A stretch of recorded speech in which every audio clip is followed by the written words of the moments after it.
మా హస్తం ఉందని వాళ్ళే చెప్తున్నారు. 24,000 ఓట్లు ఎక్కువ పడ్డాయి. ఓకే, అంటే 12,000 బీఆర్ఎస్కి పడితే ఓడిపోను కదా. మా క్యాండిడేట్ని పెడితే ఆ ఓట్లు చీల్చును కదా, మేం గెలకపోయినా షార్ట్ నోటీస్లో. Common sense. 40,000 క్రిస్టియన్స్ నవీన్ యాదవ్కు ఓట్లేరు కదా. 130,000 ముస్లింల్లో 47% ఎందుకు? ముస్లింలు అయితే 32% ఓట్లేశారు, 35%. ఎందుకు? ఈ కాంగ్రెస్ని బీఆర్ఎస్ని నమ్మలేమనే కదా.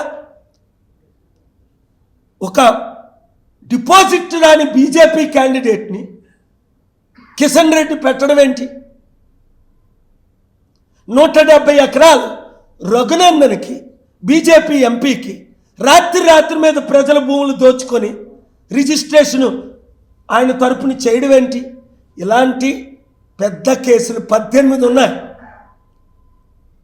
మీరు కూడా పంపండి. ప్రజలారా, ఈ కాంగ్రెస్ పార్టీ రేవంత్ రెడ్డి చేస్తున్న అవినీతి 7569441275కి పంపించండి రుజువులతో.